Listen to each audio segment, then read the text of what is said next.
There is a silence between what you want and what you actually receive. You dream, you visualize, you affirm with all your might, and yet the universe seems to remain silent, still, unmoved. But the truth is, it's never silent. It's always responding, not to what your mouth says, but to what your energy speaks. The paradox is this: while you may consciously want abundance, success, or healing, your inner state might still be resonating with fear, urgency, or lack. And that's what the universe responds to. This is not punishment. This is resonance. The law is precise, not personal. The vibration you dwell in becomes the frequency that shapes your reality. Imagine your brain as soft clay, moldable, shapeable. Neuroscience now confirms your mind can be rewired. Repetition, visualization, and conscious emotion are the tools. This isn't magic. It's biology. It's the deliberate shaping of new neural pathways, new beliefs, habits, and internal truths. John Assaraf teaches that true success comes when your subconscious beliefs are aligned with your conscious desires. That means if a part of you still believes, "I'm not worthy," then no matter how much you want to succeed, you'll sabotage it. Not out of failure, but out of incoherence. It's like tuning a radio. You can want to hear jazz, but if you're on the rock station, jazz won't play. The signal doesn't care about your desire. It responds to your frequency, and your frequency is emotional. That's the language the universe understands. Not begging, not words, not mental strategies, emotion. So today, we'll dive deep into that silent code, the vibration behind your thoughts, the feeling behind your affirmations, and the emotional echo that's shaping your reality right now. Because when your vibration shifts, truly, deeply, honestly, prosperity doesn't need to be chased. It becomes inevitable. You say you want prosperity. You speak of abundance, of freedom, of ease. But beneath the words, what energy is really speaking?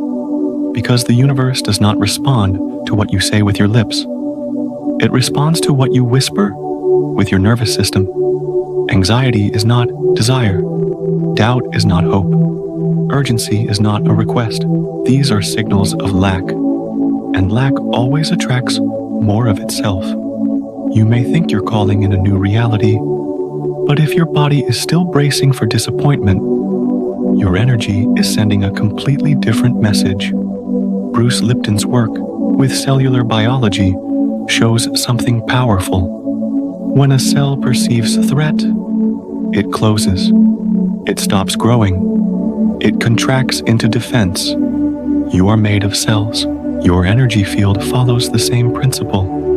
When you're vibrating in fear, even if you're smiling or visualizing success, your field contracts. The message you emit is not expansion, but self-protection. And the universe, that great field of infinite intelligence, responds in kind. It mirrors not the surface, but the signal underneath. So the question is not just, what do I want, but what emotion am I broadcasting right now? That is the true request. Silent, but heard. You try to think positively. You repeat affirmations. You visualize success. But inside, something feels tight, heavy, off. That's not resistance to success. That's your body telling you the truth. When you push yourself to be radiant while your inner world is still wrapped in pain, you create noise, not clarity. This is the trap of spiritual performance, smiling on the outside while your emotional body is still whispering fear, trying to feel abundance while your chest holds on to old disappointments.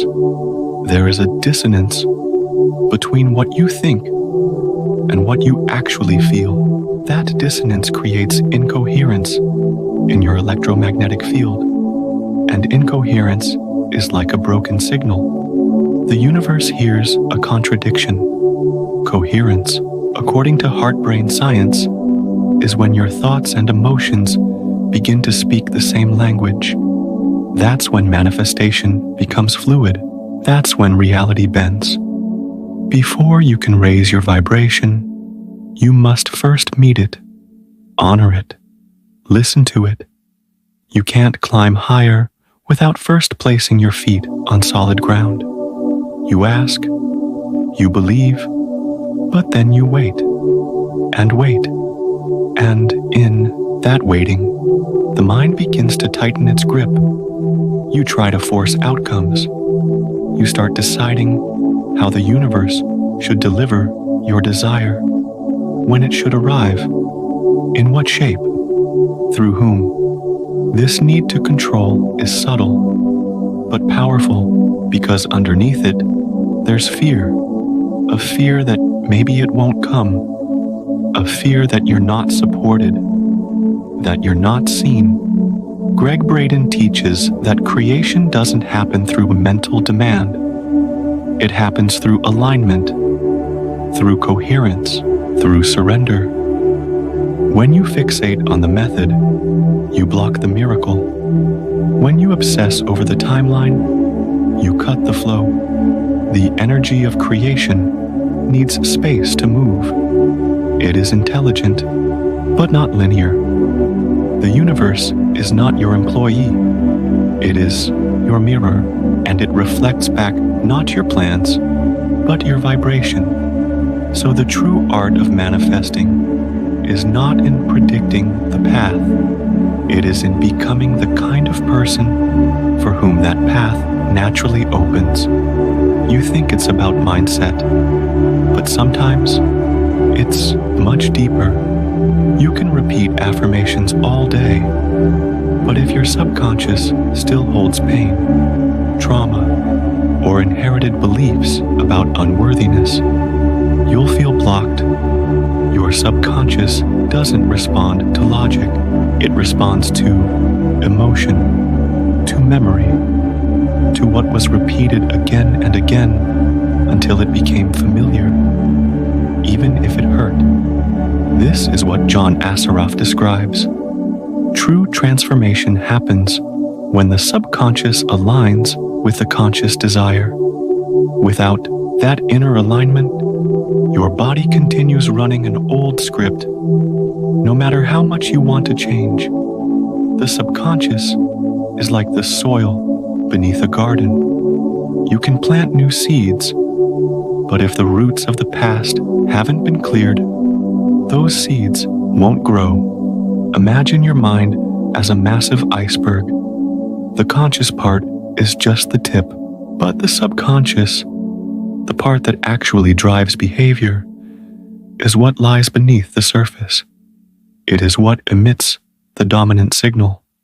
You say you want success, but if deep inside you fear being seen or associate wealth with pain, the subconscious will block the way, not because it's sabotaging you, but because it thinks it's protecting you. Healing isn't just about changing thoughts, it's about transforming the emotional blueprint that lives underneath them.